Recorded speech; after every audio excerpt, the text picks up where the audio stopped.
Hi, very good morning, everyone.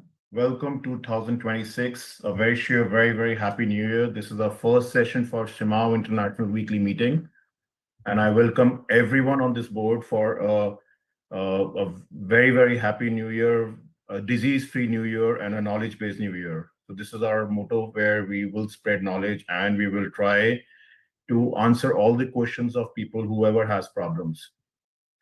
To start the day, we would have a topic which is, I think, a very generalized, a very important, and a very talked about topic about diabetes. I think we all talk about what diabetes can happen, what it can cause, all whatever questions are there. People who want to join this session can join on Zoom. This session can be joined at 818-8591-1572. The topic for the today is atypical diabetes. To talk about this, we have Dr. Urman Dhurv.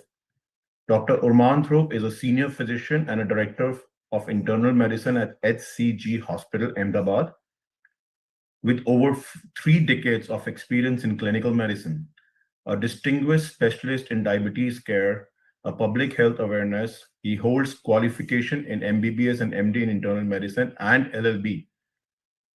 His contributions to diabetes management, Dr. Dhruv has authored significant chapters and review articles and has been honored as a fellow of Diabetes India, a pioneer in adopting computerized medical records as early as 1998.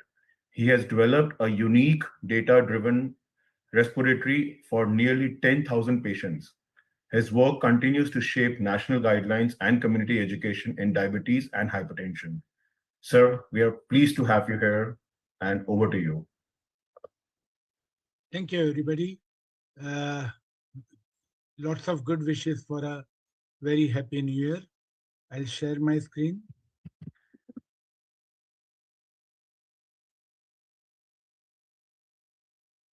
Hope I am visible and audible both.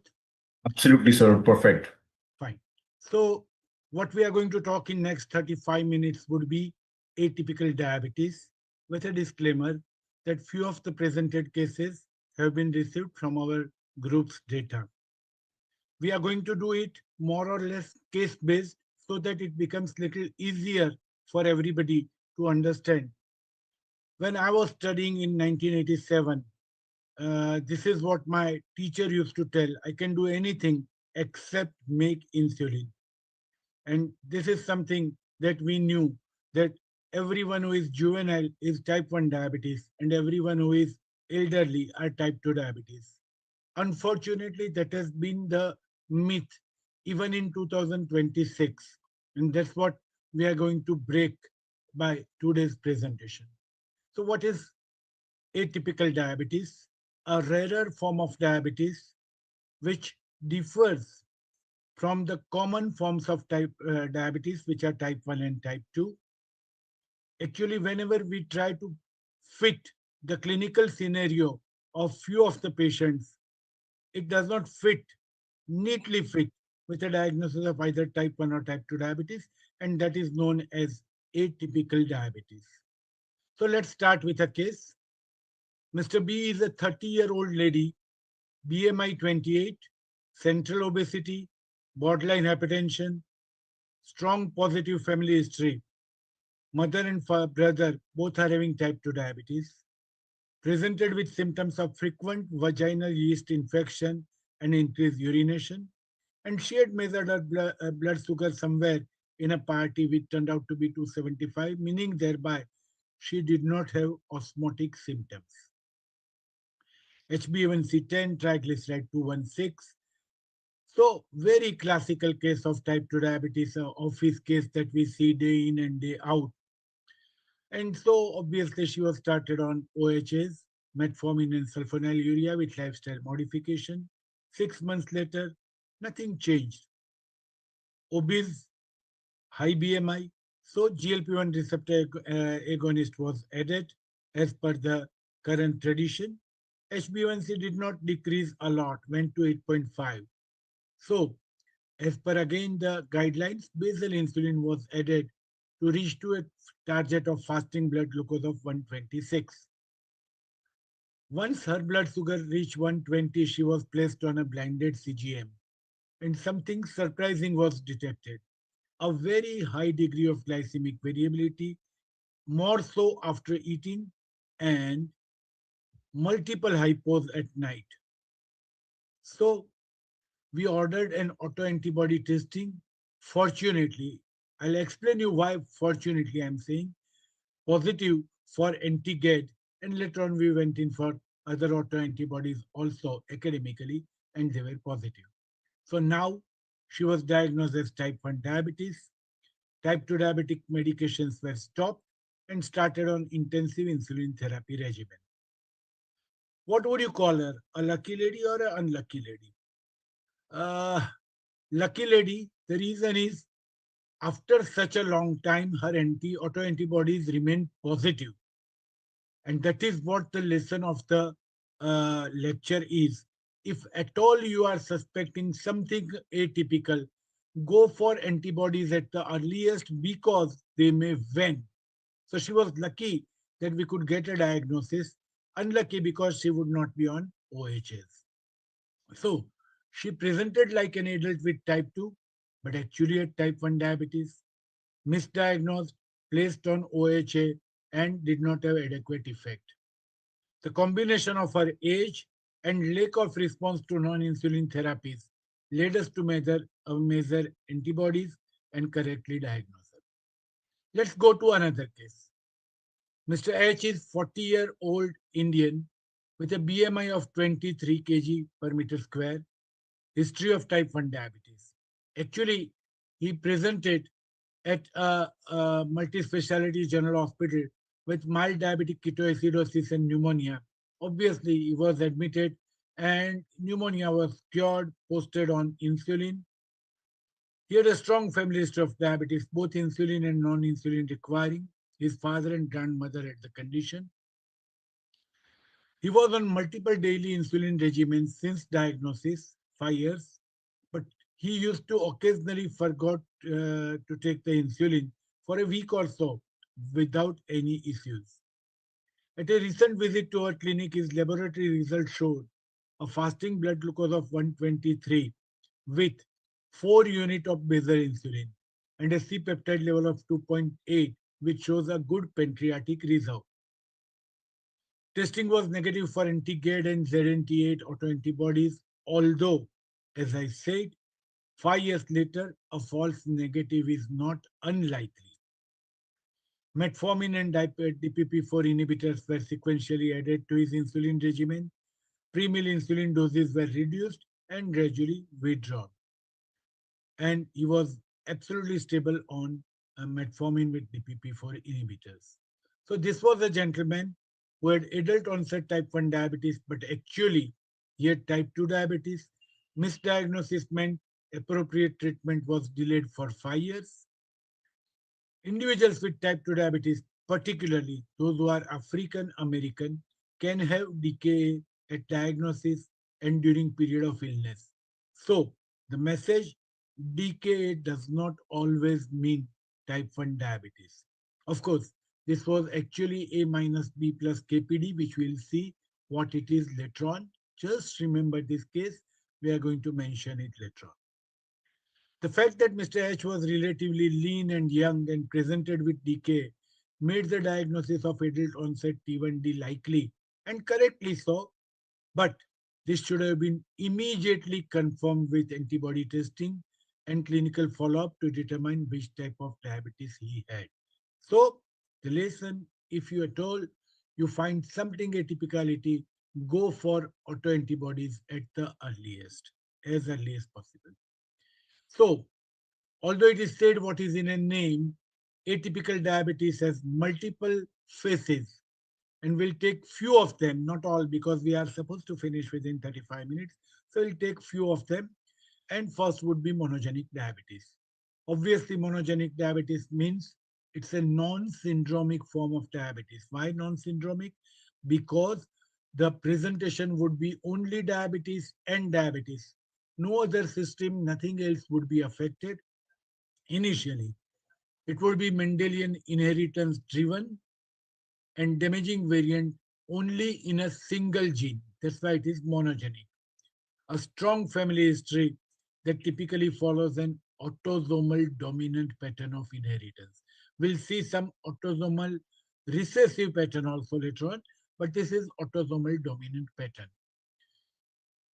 MODI, that is actually the pronunciation is MODI. So maturity onset diabetes of young is a classical example of monogenic diabetes with 14 known subtypes, MODI 1 to 14 and many more are in the pipeline. So we go to the case number 3.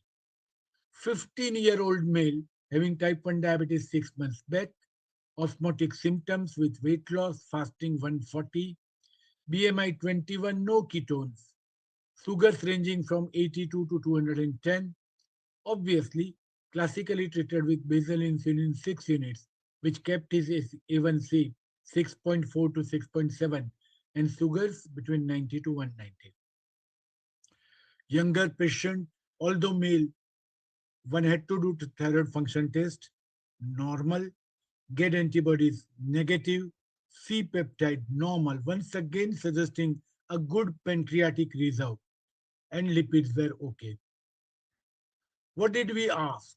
We asked about family history and we got the news that his father had diabetes at the age of 23 with multiple microvascular complications later on. And his paternal grandmother also had diabetes in the teen, but she was overweight.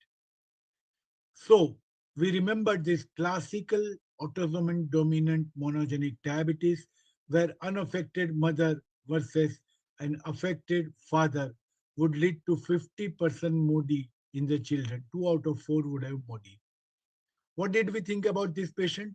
Autoantibodies absent, less likely to be T1D, C peptide normal, again less likely to be T1D, BMI okay, lipids okay, again less likely to be type 2 diabetes.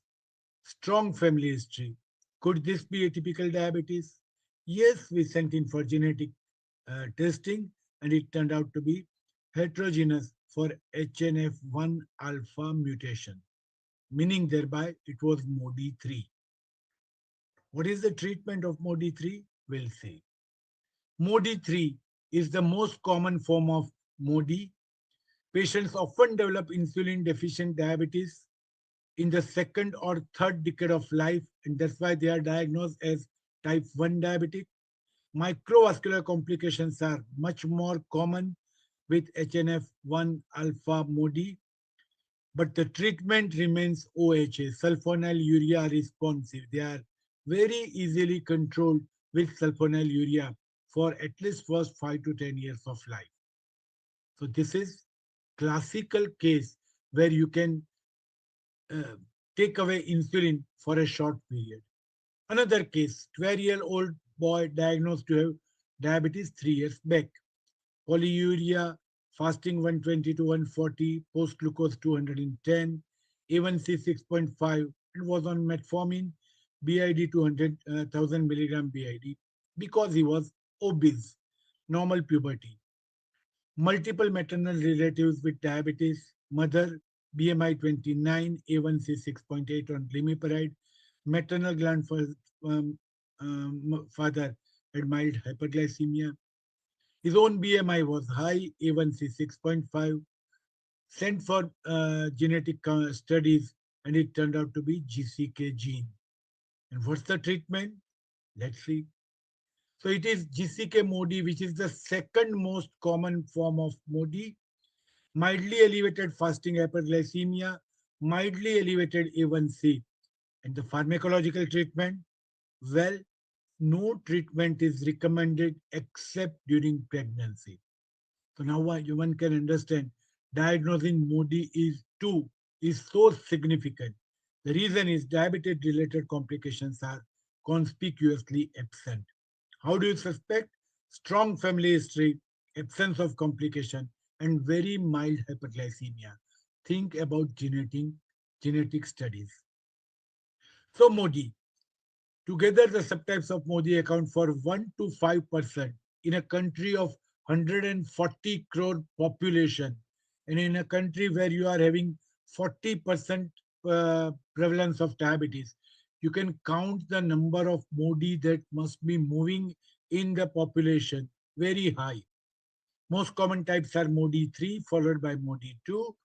MODI 2 accounts for 32%, glucokinase gene, and MODI 3 accounts for 50%.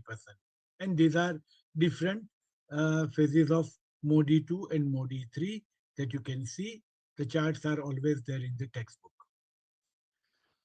They may present as normal weight children or young adults with mild hyperglycemia without any signs of insulin resistance, and so they are generally posted as T1D. But absence of autoantibodies and a strong family history should alert a doctor. Diagnosis is confirmed by genetic testing of high risk individuals, and the treatment ranges from diet lifestyle alone in MODI 2 to sulfonylurea in MODI 3 and insulin in few of them. So now you can say that MODI is probably the new era of precision medicine where we started prescribing sulfonylurea in a young diabetes. That is really very good. This is how you differentiate between MODI, type 1 diabetes, and type 2 diabetes. The most important point is always C peptide and inheritance. Two important things one should look for. One more case, 16-year-old male diagnosed to have type 2 diabetes, autoantibodies negative, multi-generational family history, C-peptide 0.52 increased after meal to 0.98, meaning thereby once again decent pancreatic insulin reserve. HbA1c 6.9, BMI 28, basal bolus regimen because he is only 16-year-old. Uh, Diagnosed with type 1 diabetes. History of unilateral nephrectomy at the age of 6 months. This should alert a clinician. Nephrectomy. Record shows cystic kidney, good C-peptide, good HbA1c, not very high BMI. History of renal cyst. Immediately get alerted in a patient who has got a strong family history, multi-generational family history. Scent magnesium, low magnesium level. Could this be MODI? Yes, it is MODI. It is MODI 5, where there is HNF1 beta problems, where it is associated with pancreatic atrophy, renal dysplasia, renal cyst, and very likely to go for renal insufficiency. So this was sent for genetic sequencing. MODI 5 HNF1 beta was found out genetic problem. It's also known as renal cyst and diabetic syndrome. USG showed small pancreatic and cyst. Generally, we avoid renal cyst, but in a younger diabetic, always think about MODI if there is a strong family history. So it's a non-autoimmune, non-insulinopenic diabetes, and SGLT2 inhibitors, GLP-1 receptor agonists, and metformin works well, but always keep an eye on renal function. So the message, not all teenagers can be a priori be presumed to have type 1 diabetes, and one should always keep in mind MODI. What are the predictive tests? Genetic counseling followed by genetic test for sibling. Now, this is something which has been debated a lot. It is a doctor's duty to offer genetic counseling for the siblings, explaining him the risk of development of MODI in his or her case. But you cannot force anybody to do it, but genetic counseling for the sibling is a must. Coming to neonatal diabetes, a few lines about it. Caused by loss of function variants in KATP channels, and generally KCNJ11 gene is affected. It is monogenic diabetes, occurs in first 6 months of life, but patient may present to you at 8, 10, 12 years, and you have to ask since what age he or she has diabetes, and if it is at the age of 6 months, immediately send the patient for genetic studies. The reason is this wonderful little girl. Who was she? She was Lily Jeffrey, who is a poster boy of precision medicine. The reason is she was diagnosed as neonatal diabetes, went in for genetic study, found out that there was definitely KCNJ11 mutation, and she could be very well managed for first 10 years of life with sulfonylurea.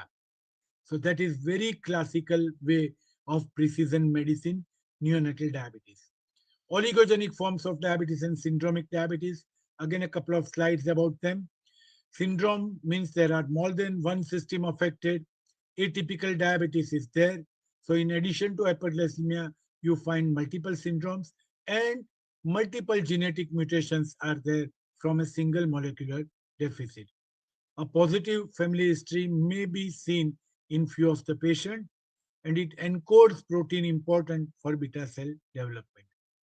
However, their expression in other tissues can lead to multi-organ development. And the classical is Wolfram syndrome, which we also known as Didmore syndrome, diabetes insipidus, diabetes mellitus, optic atrophy, and deafness. As we don't see a lot of cases, we can skip it and go to the next one. And that is mitochondrial and ketosis-prone diabetes. It's a new entity. Mitochondrial dysfunction can lead to mitochondrial diabetes. Very important to remember that here the treatment with metformin is contraindicated because it causes immediate lactic acidosis. How do you recognize? As I told you, a positive family history with maternal inheritance. If there is maternal inheritance, positive family history, think about mitochondrial dysfunction. I would like to draw your attention more to this KPD, ketosis prone diabetes, where the patient presents at the time of first complaint with ketoacidosis in the absence of characteristic features of autoimmune diabetes. Clinically and etiologically heterogeneous, four distinct subtypes have been found out. They are depending upon antibody positivity and negativity, A plus and A minus, and depending upon the presence of beta cell functional reserve. So you can have A plus B minus antibody positive, beta cell negative, KPD. It is very close to traditional autoimmune type 1 diabetes, but still the patient can be managed on sulfonylurea or OHA for a short period of time if you can diagnose it. A minus, B minus means antibody is negative and beta cell reserve is not there. Also resembles type 1 diabetes but does not have autoantibodies. A minus B plus. Antibodies are absent, but beta cell reserve is enough. Uh, Specifically, the subset term unprovoked A minus B plus nearly resembles type 2 diabetes, but they present with diabetic ketoacidosis despite the fact that they've got good beta cell functional reserve. I told you to remember this Mr. H, and as I told you at that time also, this was a classical case of A minus B plus who presented with ketosis. These patients are able to discontinue insulin therapy within 1 to 2 months after initial index episode of decay and may remain off insulin for several years, maintaining excellent glycemic control. People believe to have herpes virus 8 infection as a etiopathogenesis for development of KPD. This AB classification scheme has given us a lot of insight. Coming to the last portion, and that is latent autoimmune diabetes in adults. Very classical, everyone knows it very well. In fact, we can say atypical diabetes discussion always started from LADA, defined by presence of islet autoantibodies in the absence of insulin dependency for at least 6 months after initial diagnosis. Most of the time, these patients are misdiagnosed as type 2 diabetes. Frequency of LADA is quite high, 5% to 13%. Considering 90% of patients diagnosed as type 2 diabetes, you can understand the huge number of LADA that we see. It's a pathological overlap between type 1 and type 2, and that's why people also call them 1.5 diabetes. Mostly it is underdiagnosed, and the only thing that we can do is a widespread autoantibody testing in all patients with type 2 diabetes, which is not practical, which is not advisable. And looking to the possibilities that autoantibodies may wane, looking to the lots of antibody assays that are available. This is not possible. So the only way we can do is suspect LADA and then go for autoantibodies. We have not covered these 6 types of atypical diabetes due to lack of time. This is very classical scenario where insulin sensitivity, insulin secretion, and islet autoantibodies would differentiate between different cases. A very important 2 slides which will explain you where to put atypical diabetes, especially the one from ADA. This is a very wonderful slide where there are 3 axes: insulin secretion, insulin autoimmunity, and insulin sensitivity. And they have placed all these atypical and typical diabetes on these 3 axes. We'll just go through a couple of them. LADA, you can see autoimmunity is present and insulin secretion is present. And same way, ketosis prone diabetes, antibody is present, beta cell function present. So they have posted it here. Just one more thing, like we can have a look at MODI. So where is MODI? Insulin sensitivity, there is insulin resistance, it is low. Insulin secretion is there, not profound, but autoantibodies are absent. So it has been placed there. So I would always suggest you to keep this graph or figure on your table. Last few slides, when to suspect atypical diabetes, when there is a family history, when the presentation and progression of a patient's illness is atypical, and few of the syndromes that you can see, like autoimmune, autosomal recessive in mitochondrial diabetes. Always look for lipodystrophy whenever a patient is on insulin, and looking to the areas and patterns, you can diagnose it. How do you diagnose? A few words about autoantibodies. Autoantibodies against GED65, islet antigen 2, IA2, insulin and zinc transporter 8 are available at present. Out of them, autoantibodies against insulin may be unreliable, especially if the patient is already taking exogenous insulin. So the rest of 3 should be done. They may wane with age. That's why once again a caveat, always, always, always measure it at the earliest if you are suspecting atypical diabetes. Identification of high titers of multiple islet autoantibodies suggest autoimmune form of diabetes. And always remember, which are the autoimmune form of diabetes: type 1 diabetes, LADA, and A plus subtype of KPD, A plus B plus or A plus B minus. Very important is poor man's antibodies is C-peptide, serum insulin or C-peptide levels as a marker of patient's endogenous insulin secretory capacity. Insulin is not reliable, so we should go for C-peptide everywhere where you are suspecting atypicality. It is not a component of therapeutic insulin preparation, and therefore you can very easily get it done even in patients who are on exogenous insulin. Very important thing is MODI probability calculators are available online, where when you put age at diagnosis, BMI, insulin requirement, and HbA1c, it would give you a probability whether you should go for genetic test or not.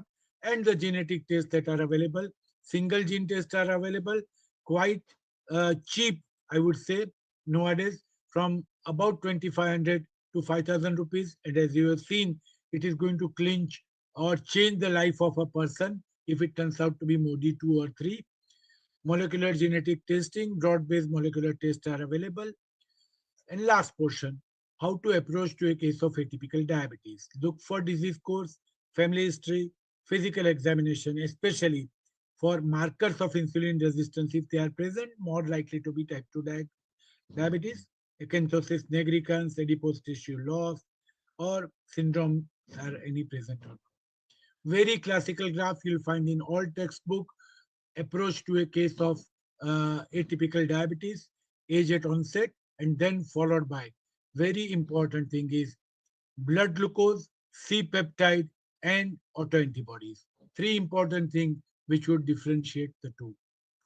Atypical diabetes has set a future dream of precision medicine, and that's why it is very important because in certain modi, you can avoid treatment except in pregnancy. In certain modi, you can continue OHA, especially sulfonylurea. In neonatal diabetes, can be managed with sulfonylurea. There are issues about the nomenclature of LADA, and people still believe that it is probably a transition period. Whatever it is still under atypical diabetes. So, discovery and description of these forms of atypical diabetes have led to major contribution to our collective understanding of basic biology. Concluding the session, recognition of patients with atypical diabetes is important because of the therapeutic and prognostic implication of this diagnosis. Patients with atypical diabetes have often been misdiagnosed as type 1 or type 2 diabetes, and in some cases committed to unnecessary insulin therapy and screening for complications, or committed to OHA and missed out on insulin, which may have caused harm to them. Maturity onset diabetes of the young is most commonly caused by a mutation in the gene encoding HNF1 alpha. Initial treatment is low-dose sulfonylurea therapy. It is caused by mutation in the gene encoding GCK. It does not require any treatment, that is MODY2. Type 1 diabetes diagnosed before the 6 months of age must prompt screening for neonatal diabetes because it can be managed very well by sulfonylurea. KPD should be considered in patients who are presenting with ketosis and type 2 diabetes phenotype with some atypicality. Think about ketosis from diabetes. Last slide. Latent autoimmune diabetes in adults can be considered as slowly progressive type 1 diabetes. Maternally inherited diabetes and early deafness are clues to the possibility of mitochondrial diabetes, and genetic molecular testing. Don't run away from them. Take most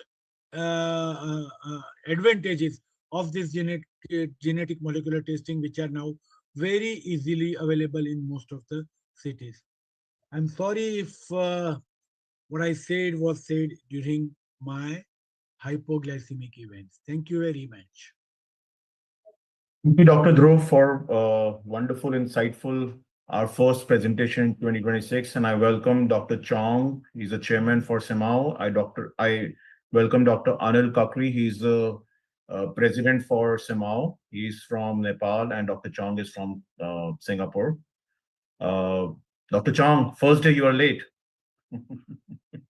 Sorry, Dr. Dhruv, very nice presentation. Apologies to everyone. I was late. I just finished seeing my patient. We have a clinic on Saturday morning as well. So that's unfortunate. But I caught what you said at the last bit about all your different types of diabetes. And in Singapore, we have 11% of the population who are diabetic, and 1 in 5 at the age of 30. 1 in 5 at the age of 30 is diabetic. 1 in 3 at the age of 60 is diabetic. So we have a huge problem in Singapore. And I think it went from 10 to 11% in the last 5 years from pre-COVID to now. So it's gone up by 1% in the last 5 years. And a lot of it, as you've rightly pointed out, is type 2 diabetes. Here in Singapore, we don't have that much of atypical diabetes. Most of it is type 2. And therefore, a lot of it is due to our lifestyle here in Singapore. So not a great lifestyle, too much stress, too much carbohydrate, bad food. So thank you, Dr. Dhruv. Any questions on the floor for Dr. Dhruv? Sorry, Angelique here. Hi, Angelique. I can't find to raise my hand. So just want to wish you all a very, very good 2026. And it's always nice to start off with this type of lecture. So I think listening to you, Dr. Dhruv, I think maybe we are missing a lot of wrong or diabetes patients that's maybe atypical, because we tend to classify before the age of 27 around, you are definitely type 1, and after that, you definitely type 2 diabetes. So it might be that we are missing this big time, and maybe some of those type 2 diabetes patients with whom we are struggling with to get them under control, and we keep on going back and say, you don't listen, you don't take your medicine. Maybe we have diagnosed them wrongly. Do you have any, excuse for this, do you have any guidelines for us when we get, let's say, a 40-year-old patient diagnosed with diabetes, positive family history, and what would be the first thing that we do? Should we just put them on, you make the diagnosis, the HbA1c is elevated, and you start with your metformin and your sulfonyl or whatever is on the market? Should we not do more testing on that specific patient just to make sure that you don't miss all of these new developments in diabetes? Thanks. Right. So, in fact, the whole idea of propagating this presentation all across India, we have been doing it for last 2 months, is to just change the mindset of everybody that everything that you see in young is not type 1 diabetes, as you rightly said, and everything that you see in elderly may not be type 2 diabetes. And the only 3 things that we always insist is look for family history in second generation, very important. In this case, suppose the example that you have given, go for C-peptide in more number of patients. We may not go for autoantibodies in all patients looking to the financial constraint, but at least go for C-peptide. And third thing, look for insulin resistance markers. If you can see acanthosis nigricans or something, well, you can wait for some time. But C-peptide, I would suggest to use it more frequently, even in younger patients. And if you get a good beta cell reserve, you can wait. But if you don't see good beta cell reserve, although the patient is responding to OHA, then think about autoantibodies. Or if there is a very good beta cell reserve, the patient is on insulin, then think about MODI. Thank you, Dr. Dhruv. Yes, that's one of the things I look for if I suspect something is a little bit strange about my diabetic patient. I usually do a C-peptide. That's probably my first go-to test. I sometimes also do insulin HOMA, HOMA score, which is also useful, but that's more. But I think the C-peptide is very useful. That's usually my first investigation if I suspect something is not right. Thank you. Before I leave, thanks everybody, because for the first time after a long time, I have been amongst the stalwarts of medicine. So thanks a lot for inviting me. Thank you very much. Pleasure is ours, Dr. Dhruv, listening to you. Any other questions from the floor? Think something. Sorry? Dr. Monica has some comments on the break. Yes. Monica, please. Happy New Year, everyone. Thank you, Dr. Dhruv, for a fantastic and very pragmatic presentation to start off the new year. I think this is a good reminder, since this presentation affects so many of our patients, no matter what field that we are in. My field is with asthma and allergies, and I prescribe a lot of systemic steroids for many different conditions associated with my patients, and I'm always paying attention to their hemoglobin A1C and whether or not what I'm prescribing will cause any increased glucose levels. But my basic training is in internal medicine before I did training in allergy. So I think this is a really good reminder that as diagnostic therapies advance, so should our clinical acumen, that we should not forget to look at acanthosis nigricans and marry that with the advancements in technology and put it all together so that we can give more targeted therapies for our patients, or at least direct them to the right people like you to take care of them. What I'm just doing is I'm trying to provide in the chat a little bit of kind of an algorithmic approach as a summary of what you had just said, so that this could be beneficial to other people who weren't able to attend the presentation. And I think there's some more comments that are being put. Thank you. Angelique is asked, can C-peptide testing still be done to patients on diabetic treatment after several years? Will it still be relevant? Dr. Dhruv, Yes. what do you think? Yes, certainly. I already mentioned that C-peptide is not affected even by exogenously introduced insulin, because that insulin does not cleave and leave C-peptide in the blood. So C-peptide at any age, in any circumstances, or on any treatment, including GLP-1, can be performed in a fasting state along with simultaneous blood sugar. Speaking of monicus acanthosis nigricans, I just saw a patient with one about 2 weeks ago. And classic, all nice and furry, black furry appearance around the neck. And he was a bit big. And that's So, why yeah. in diabetes, that's why management of diabetes is no more restricted only to investigation. We need to talk to patient and we need to examine the patient. Yeah, I think the emphasis on clinical medicine is always forgotten, and we always rely on technology. And if we rely on technology too much, we become a postman. Clinical medicine is still so important, starting from the time of the Greeks 2,000 years ago, Hippocrates and so on. And we developed so much knowledge. And really, technology has only come in the last 2-3 decades. Before that was all clinical medicine for 2,000 years. So amazing. Thank you. I totally agree with you. Thanks, everybody. Okay, if there are no questions, thank you very much, Dr. Dhruv. And can we have a take-home message for all the patients who are watching as a yes. Dr. Dhruv, take-home message for atypical diabetes? Try to find out the family history in your family if you are a diabetic patient. If your diabetes has started at a younger age, volunteer to go for C-peptide test and contact your doctor whether genetic studies are going to be helpful to you or not. But most important as a patient would be trying to find out the family history in 2 generations. That would help a lot. Thank you, Dr. Dhruv. Great take-home message, and Happy New Year to everybody listening in.